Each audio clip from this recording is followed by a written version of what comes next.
The Summary channel, and this video we're going to discuss the most important events that took place during the previous 12 hours. We have a lots of very interesting updates, so let's start. And telling the truth, during the previous 12 hours we got a lots of crazy updates that I don't understand and I would like to point to your attention. First, let's talk about Kiev, because during the previous 12 hours Zelensky made lots of very interesting statements.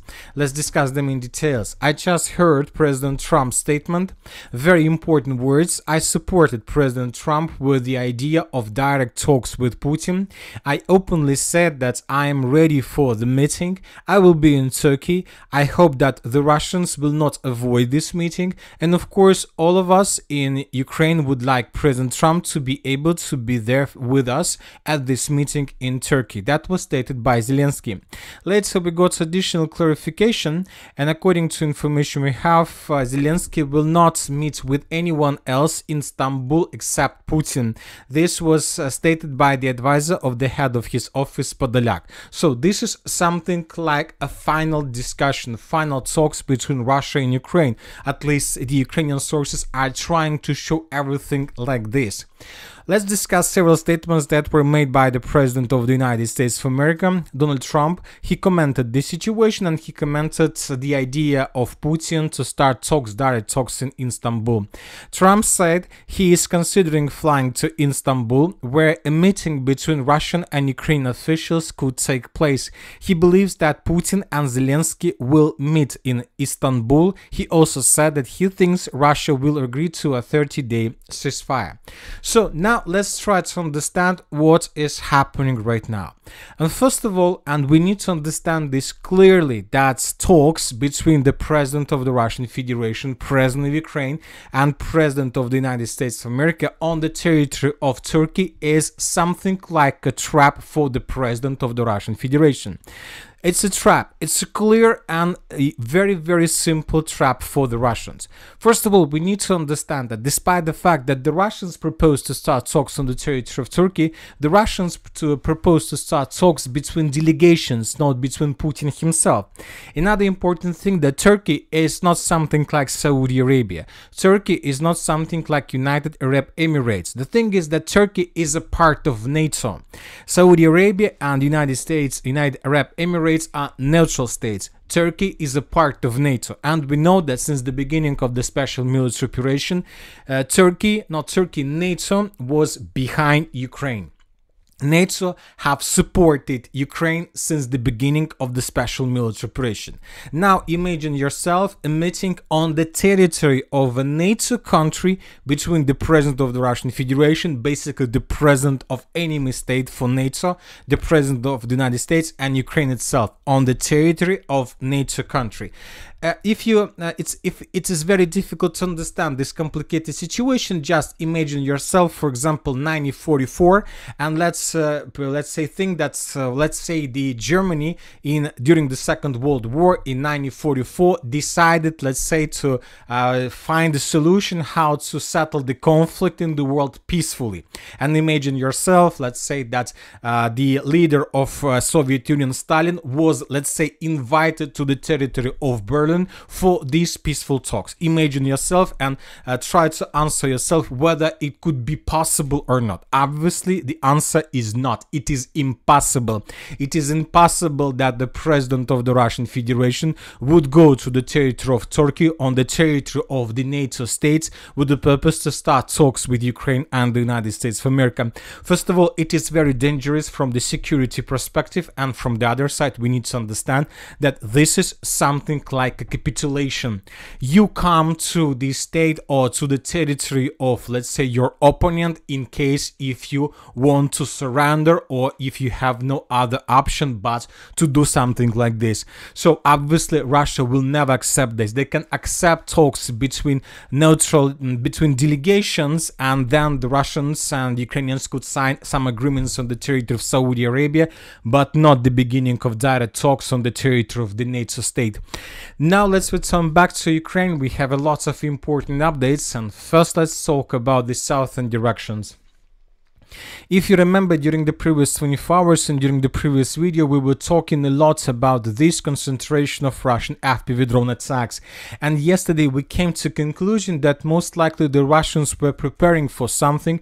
Most likely the Russians were planning to begin another offensive operation in this area with the purpose to establish control over additional territories around the settlement of Kamenska.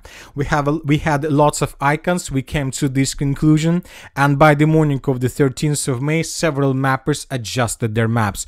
For example, this is the situation once again by the end of the 12th of May of 2025, and this is the situation by the beginning of the 13th of May. As you can see, as a result of offensive operation that was carried out by the Russians, maybe not yesterday, but during the previous days, the Russians managed to improve their positions and to take additional territories and to take under control most likely the gray zone between the settlement of Kamenska and the positions of the armored force of the Russian Federation. Very important attack from the Russian side. Most likely the Russians will continue. Now let's talk about the South Donetsk direction. As you can see, we have lots of icons and we have probably the most important updates from this area. First, let's talk about the settlement of Bogatyr. From this area during the previous night, we got additional videos how the Russians were bombing and attacking this settlement.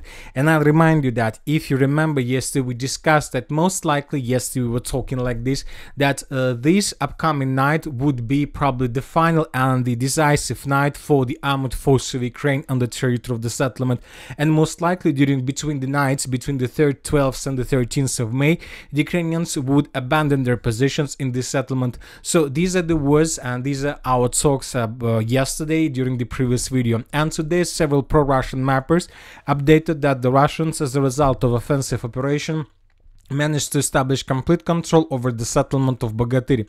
As for now, we haven't received anything from more or less reliable resources, let's say from neutral mappers or from pro-Ukrainian sources, and neither the Ministry of Defense of the Russian Federation confirmed this information.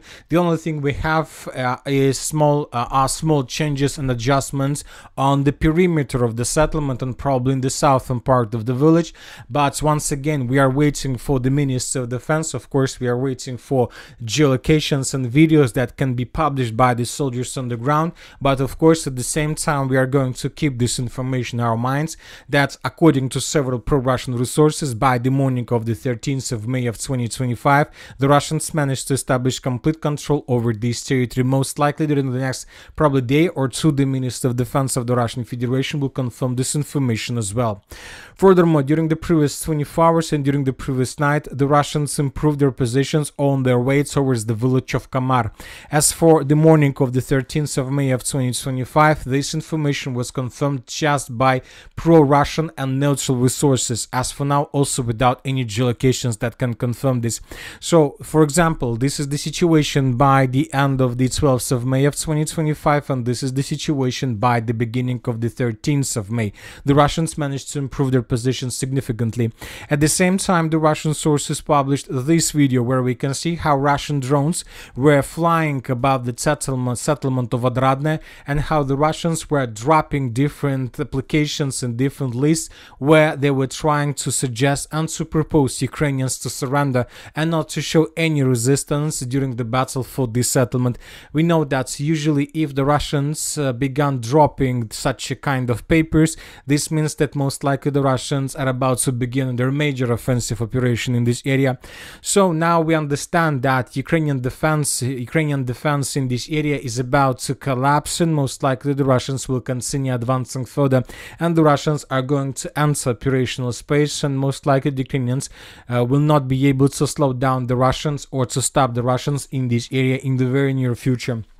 And telling the truth, this is another reason why the Russians need to start any talks, because now they're advancing along the line of combat contact, and this is the reason why Ukrainians wants the Russians to start negotiations and this 30-day unconditional ceasefire.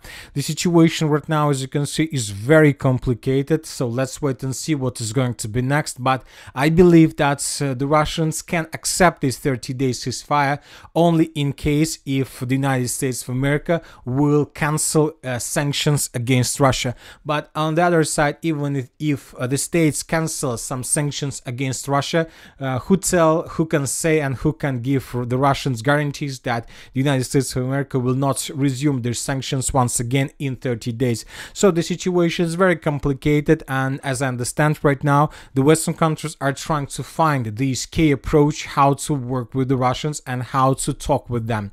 Let's talk about the Novopavlovka direction. As you can see, according to different mappers, the Russians managed to improve their position significantly. The Russians managed to take under control this pocket and to answer the villages of Novosergeyevka, Novonikolaevka. Furthermore, right before I pressed the button to start recording this video, we got first geolocation from the territory of Novomikolaevka. So now we have no doubts that the Russians have already answered the settlement and that the clashes are taking place for this area. If the Russians indeed answered the settlement of Novomikolaevka, we can say that the Russians approached and reached the border between Dnipro and Donetsk regions. Now let's talk about the city of Pokrovsk. If you remember, yesterday we discussed this. According to several mappers, the Russians managed to improve their positions in the area of Zverova. This information was provided by pro-Russian resources, and today this information was confirmed by neutral mappers. As you can see, the Russians continue advancing in the southwestern direction of the city of Pokrovsk. At the same time, the Russians are trying to clear the road of attack from the southern direction, in the direction of the villages of Novopavlovka and Gnatovka. In this video, we can see how the Russians were attacking positions along the railways of the armored forces of Ukraine with TOS flamethrower system. So we expect additional offensive operation on the ground in upcoming days or maybe even hours.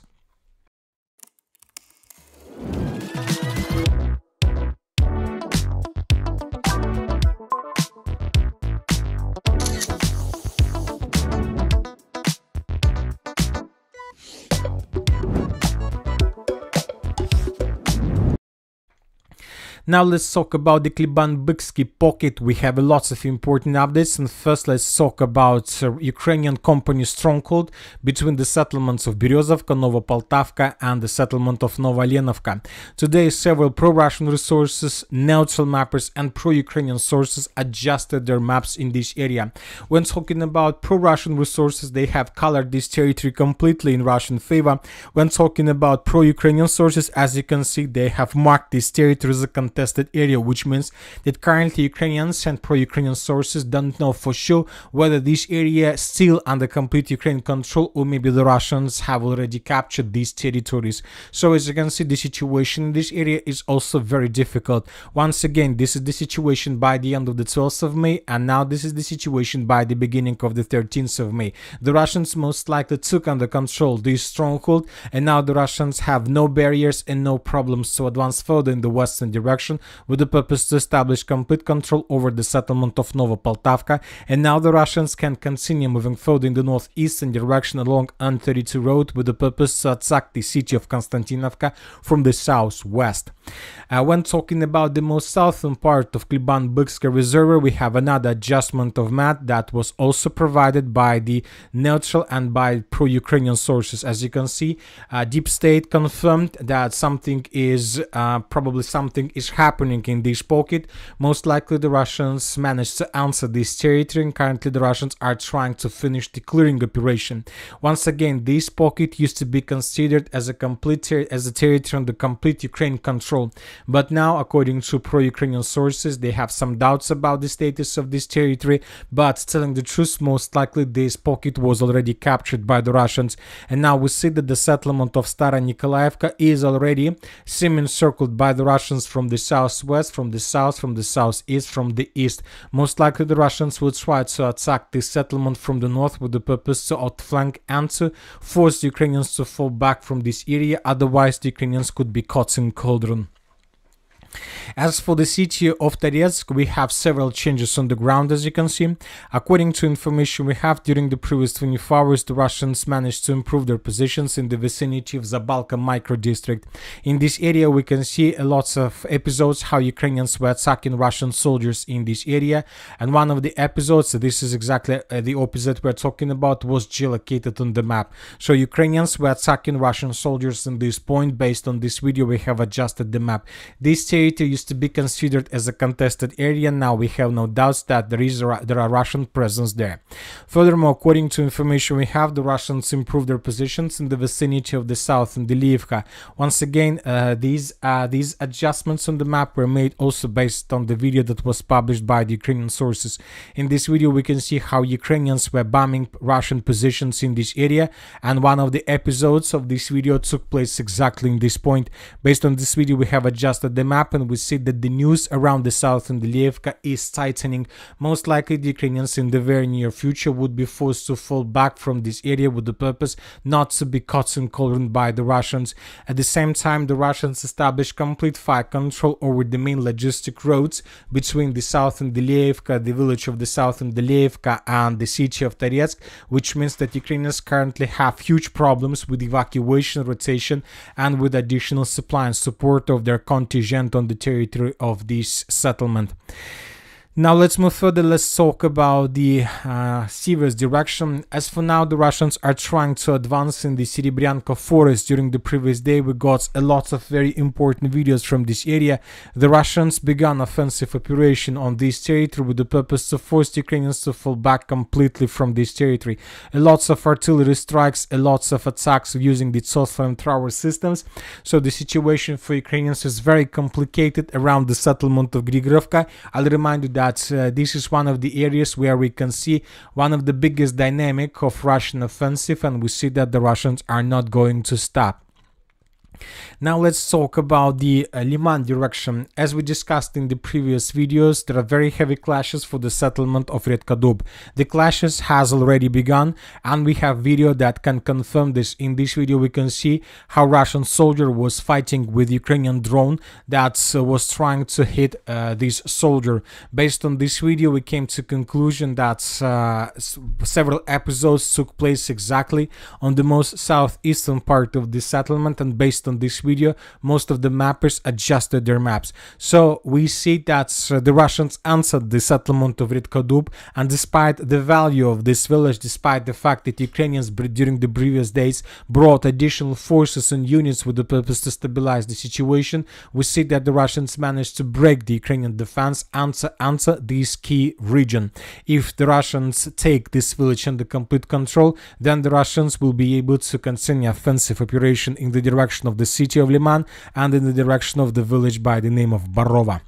When talking about the northern Kupiansk direction, no changes. When talking about the northern directions, the same situation.